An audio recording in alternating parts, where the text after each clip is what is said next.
What's up, beautiful people? Today we're going to be checking out Jordan Peterson is in a fight mood after court ruling. Let's get to it. Jordan Peterson's charter right shot down by a court ruling. Will he fight back? Hi, I'm Brian Lilly, political columnist for the Toronto Sun. It was a shock ruling that came out from Ontario Superior Court of Justice on Wednesday morning. A ruling from a three-judge panel said that a decision by the College of Psychologists of Ontario violated Dr. Jordan Peterson's rights, but it was justified in doing so. It's another example of Canada's courts ruling that you have your charter rights only as long as they say you do. It's not like we have our rights in perpetuity. It's if the judges think we can have them. These judges found that the decision, which requires Dr. Peterson to undergo what amounts to social media re-education, falls within a range of possible acceptable outcomes, and therefore violating his right to freedom of expression under Section 2B of the Charter is acceptable. Justice Paul Chabas, writing the unanimous opinion, stated that the ICRC decision does not prevent Dr. Peterson from expressing himself on issues of interest to him and his audiences. Rather, the decision is focused on concerns over his use of degrading or demeaning language about which he was given advice in 2020. Translation, you have freedom of expression as long as you express yourself in a way that they approve of. The ruling really focused on what Dr. Peterson said on mostly political issues, while also remaining a member of a regulated profession. Here's another quote. Dr. Peterson cannot have it both ways. He cannot speak as a member of a regulated profession without taking responsibility for the risk of harm that flows from him speaking in that trusted capacity. Harm such as saying that a plus-size model who became the cover model for Sports Illustrated swimsuit issue was beautiful. Here's Peterson's tweet. Sorry, not beautiful. No amount of authoritarian tolerance is going to change that. That's what do you guys think of that? Do you think Jordan Peterson should not be allowed to practice for saying that? Yeah, let me take it back so you see the post. Sorry, not beautiful. And no amount of authoritarian tolerance is going to change that. What do you think? Not only Jordan Peterson has spoken on this issue, a lot of other people have as well. Authoritarian tolerance is going to change that. That's what he said when Yumi Nu became the cover model. At another point, he responded on Twitter to an American activist complaining there were too many people on the planet with the pithy line, "You're free to leave at any point." The people offended by these posts, or the post questioning police saying they would remove children from the truckers' convoy, none of them were patients. None of them were even in Ontario, really. But people made complaints, and the College of Psychologists of Ontario said, well, you went too far and you need training on how to speak to people online. Take your re-education training or lose your license. Peterson appealed for judicial review and he was told, your charter rights don't mean much to this court. Dr. Peterson, thanks for joining us today. Wait, just before he starts speaking, I have a question. What is actually social media training? Like, what would they be doing to him? Like, how do you go through the process of social media training? Because I know about press training where they tell you how to talk and, certain conformities in press, basically. But social media training for a psychologist, what is that going to be like? Are they just going to feed you with information of what they want you to say or how they want you to say it? Like, I don't understand this. Thanks for the invitation. I'm looking forward to talking to you. So this court ruling, Peterson. From our discussions offline, sounds like it went further than you thought. I'm guessing you're disappointed. I don't want to put words in your mouth, but that would be my expectation. Yeah, well, it's a funny kind of Look at his suit. Okay. Disappointment, because I'm disappointed more as a citizen of Canada, I would say, than on the personal side of things. And people might find that difficult to believe, but I'm in a fortunate position. In some ways, even if the college throws everything it can at me, there's very little they can fundamentally do to disrupt my life. I'm in a privileged position compared to most professionals. And so I'm outside of their purview in many ways. But I'm stunned by the court ruling. It opens up with a declaration of moral virtue, essentially, on behalf of Canadian law, a declaration of the fact that we enjoy freedom of speech, followed immediately by the proclamation that that can be limited in any way, essentially, that the colleges and the professional organizations see fit. And if that's the case, given that that's also a branch of the government, that combined with the fact that I am absolutely 100% being pursued for political reasons, as I can document in detail and have, I don't think that our constitutional guarantee of free speech in Canada, I don't think it exists. It's certainly not worth the paper it's written on. And this is very bad for Canadians because lawyers, physicians, psychologists, what they have to answer is their professional truth. And if we're in a situation where it's now impossible for professionals to say what they actually believe to be true, then their professions are fundamentally invalidated. And that's especially true for therapists, because therapists only have the truth.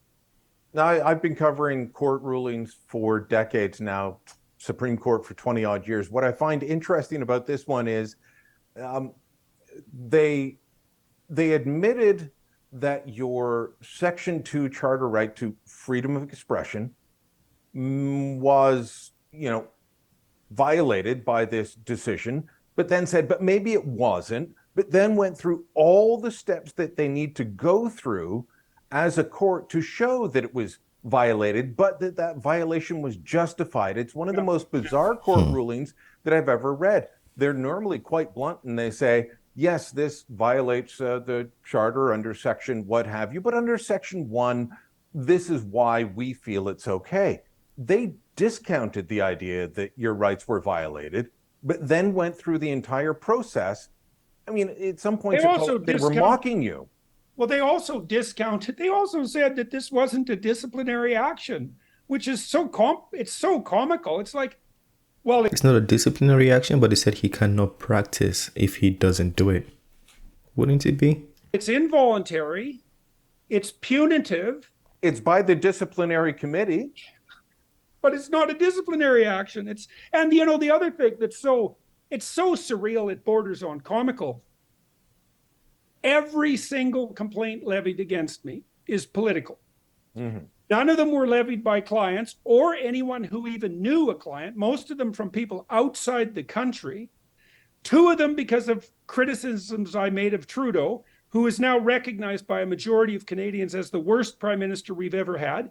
1 targeting his chief of staff, 1 an Ottawa councillor, 1 the trans butchery issue, which I am 100% unapologetic about. And we'll talk about that in a moment.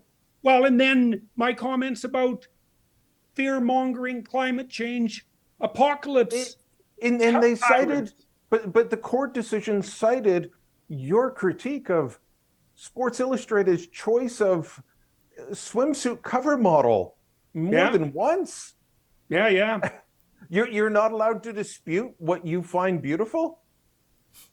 I'm not allowed to dispute whether the redefinition of beauty is a instrumental manipulation on the part of radical progressives, right? Which it is, clearly, 100%, as well as being like a mendacious and greedy corporate maneuver at the same time. Yeah, it's really something, Brian. I mean, I don't know. When you went public with this back in January, and you and I talked a bunch at the beginning of January, as you said, here's what the College of Psychologists is trying to do to me. Wrote several pieces on it, quoted from both the complaints against you and from you. And you know what I kept hearing, Dr. Peterson, was from doctors, from teachers, from police officers, from various people saying, I am no longer allowed to express myself freely because of this. So thank you, Dr. Peterson. What do you think this court ruling does for anybody else that is going to be facing similar disciplinary actions? Well, I know not only what it's going to do, I know what it's already done. I know a number of brave physicians who in principle would be willing to speak publicly on my behalf, who are terrified of repercussions that will descend upon them by their respective professional associations. I think that's the whole point. Yeah.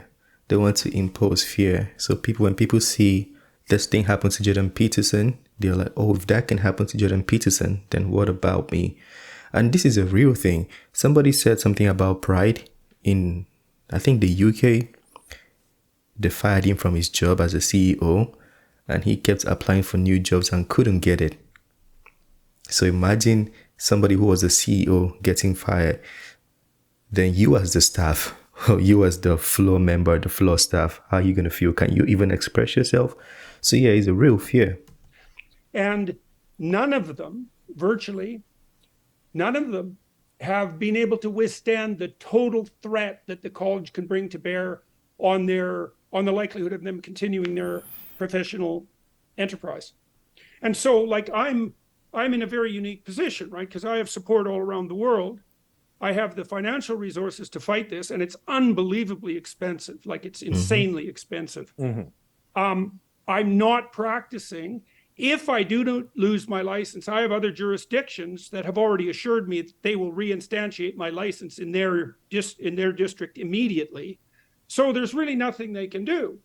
Well, you said yourself, you heard from all sorts of regulated professionals that they don't believe that they can speak freely, which means they can't think freely, which means they can't communicate with their clients or patients freely. It's a complete bloody disaster. It's really not good.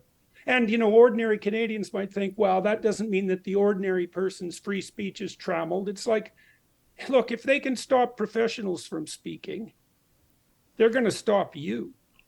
Oh, So, yeah. And absolutely. journalists, like, what's with the bloody journalists, you know, in Canada? Because if they had any sense, even if they hated me, and many of them do, they'd think, well, you know, restrictions on free speech, that's probably not such a good idea, given that we're journalists. Right. You know, and there are exceptions. You're one of them, and there are exceptions in, you know, among journalists in Canada. But by and large, especially, you know, the more traditional legacy media, especially the state-funded legacy media, they're all in favor of this, which is, yeah, it's I don't know what to make of it, man. The judge that wrote the decision, and it was a unanimous decision, shockingly. I mean, I'm shocked by the decision. I'm shocked that it was unanimous.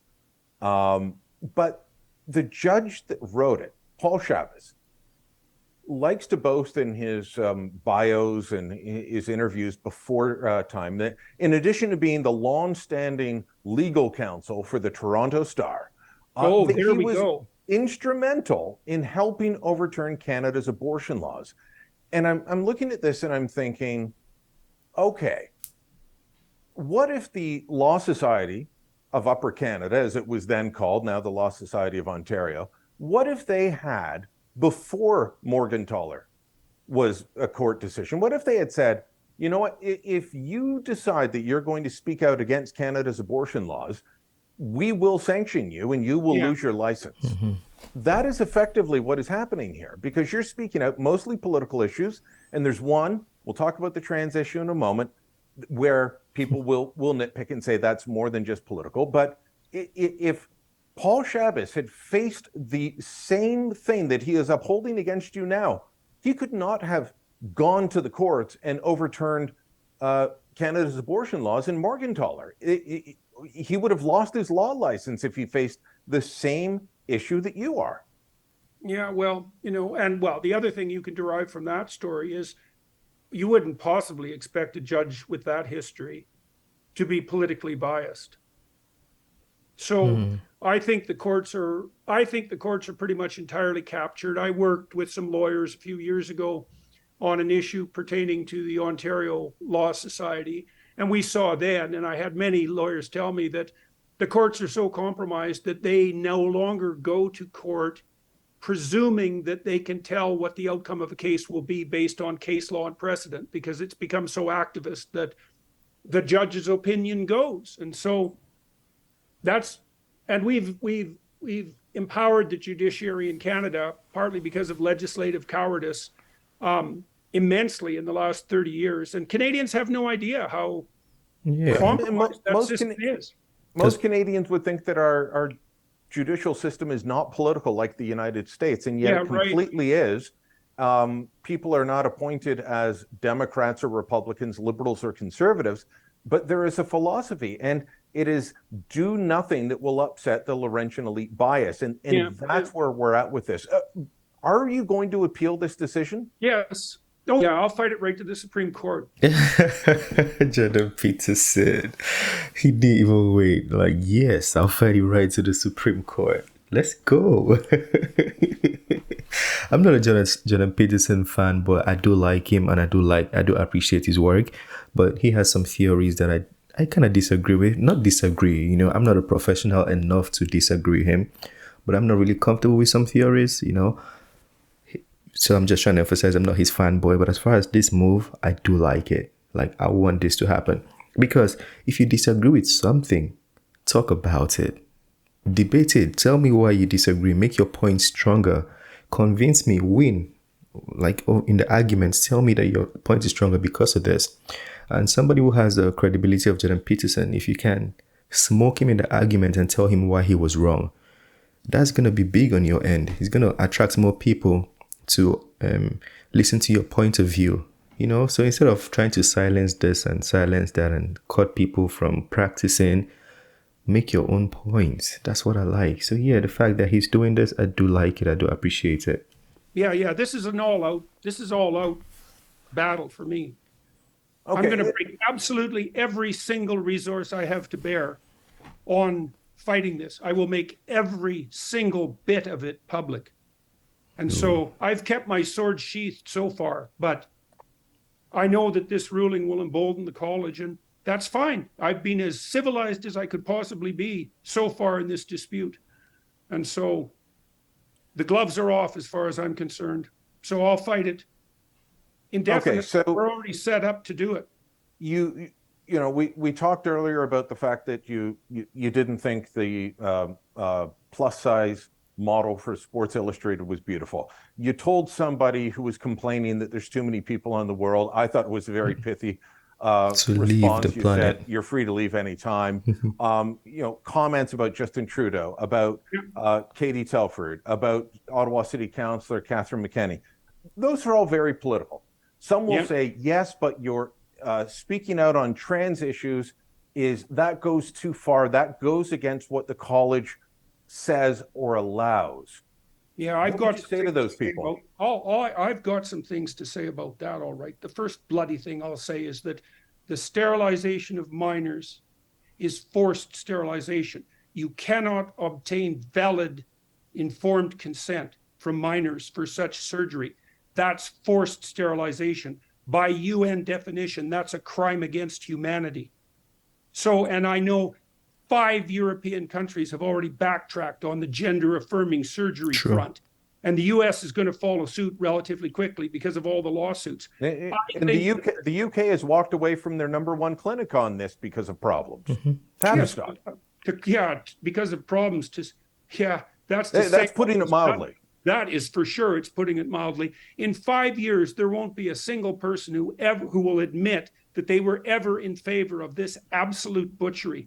I'm perfectly happy with my tweet about Elliot Page. It's going to age extremely well. And the fact that I'm on the public record as opposing this sadistic lying butchery and the criminal silence of therapists in this regard, I am 100% happy about. And if the college wants to be public about their support for the sterilization and butchery of minors, you let them go right ahead. We'll see how that plays out. Okay, let me ask you this quickly. If somebody came to you in a clinical practice and said they had gender dysmorphia, they thought they were transsexual, would you throw them out of your office, tell them you're crazy, or would you go through a process with them, a process that you now say isn't allowed under the current rules? I had lots of people in my clinical practice who had problems of that sort. I mean, everybody who comes into clinical session who's reasonably troubled has an identity problem. And what you do as a counselor is you listen to what the person has to say about why they're unhappy, about the source of their misery, about the actual expression of their misery, about what they think's wrong, about what they think might constitute an improvement. You do mutual experimentation to try to figure out what the steps forward are. But you should also know as a therapist, and every therapist who isn't lying, who's credible and competent knows this, that with regards to so-called gender dysphoria, first of all, the evidence that it's a psychological epidemic is overwhelming. Everyone knows that. And second, the clinical data that was derived before this became politicized indicated that the vast majority of minors who are so-called body dysmorphic, gender dysmorphic, are gay and having a hard time coming to terms with that, and who accept their bodily status by the age of 18. So it's incumbent upon you as a therapist to take the route of minimal harm, and that's absolutely 100% true on the Take the route of minimal harm. Keywords. surgical side. So the first thing you do is you approach it with the rule of thumb, which is don't do anything drastic, right? You have a confused adolescent. It's going to take a year of listening before they even tell you the whole story, before you can find out what's going on. Your job as a therapist is never to affirm someone's identity. Your job as a therapist is to explore the identity with the person so that they come to a fuller realization of what that identity does and should constitute. You can't impose that. And so, and I would remain, as a therapist, I always remain neutral in that regard, not because I was being moral politically, but because if you have any sense, if you're counseling someone deeply, you have to understand that you cannot interfere with their destiny. It's not your right. You have to explore with them. Yeah, but so now you say the college forces you. Oh, there's no to doubt a about it. decision and affirm early, right? Oh, absolutely. It is illegal not to affirm, and that is absolute. It's the death of therapy, as far as I'm concerned. Because that's crazy. Look, it's illegal not to affirm. Like, what is the essence of this? Wouldn't that cause a permanent damage? Man, God. You can't affirm someone who's anorexic. You know, they say, "Well, I think I'm fat. I feel I'm fat." You know, I'm a thin person trapped in a fat person's body, let's say. Well, you know, you're starving to death. I can't affirm that. We have to explore it and see what's going on. There's no affirmation of identity in therapy. That runs completely contrary to the entire ethos of the therapeutic practice. Every psychoanalyst knows that. Humanistic psychologists, behaviorists, cognitive therapists, everyone knows that. Everyone who's a therapist who isn't decrying this legislation is engaging in a quasi-criminal silence that's devastating to the profession. So I have no shame whatsoever about my opposition to this absolutely insane trans activism propaganda, murderous and criminal. So, and if the college wants to go on record for opposing that, no problem. You have one big fight ahead of you, Dr. Peterson. I know you're very busy right now. Thanks for taking the time today, and keep us up to date on how the fight goes in the courts. Yeah, well, thank you for your questions, sir, and I appreciate your interest in your what would you call it, pointed interrogation. Yeah, good to talk to you. Talk again soon. Yeah, and this person was speaking of the same thing. You know, the last point that Peterson made, that the colleges should put it on the record. The President Museveni of Uganda spoke about something similar. So he said he was addressing the LGBTQ and anti-LGBTQ laws and all those things in a press conference, and they asked him about it. He said he's called professionals, he's spoken with professionals, and he's asked them if they are willing to sign their names next to like claims of this LGBTQ being nature rather than nurture. And he couldn't find not one person that was willing to sign a name. So yeah, if the school would sign the name, let them do it. Let's see. Jordan Peterson is very sure that his Twitter or his tweets about the, I don't know if you guys saw that one, but it was pretty intense the way he put it. He's good with words, but he said it's going to age very well. Well, I like Jordan Peterson and his strive for free speech, because even though people think allowing these things is being, people really think it's being nice. People actually, genuine people who are very loving would disagree with Jordan Peterson and say Jordan Peterson is not nice for doing these things. It does make sense for people to think like that. But you have to understand, free speech goes across the board. Silencing on one side and letting one side thrive is not really free speech. Because what if this other side comes up and silences your side? So free speech has to thrive across the board, so people can discuss, have a conversation, because that's where the balance is going to come from. People have to be extremely liberal, extremely conservative, and then argue, and then they bring a good bill that matches everybody, right? So if you try to cut this and make people panic or afraid of talking, then you're going to put the society in a state of permanent disorder. Sound intelligent, right? It's the end of this video. Smash the like button, subscribe if you're new to the channel, and I'll see you on the next one. Peace. I made this bet on my own, bet on my own.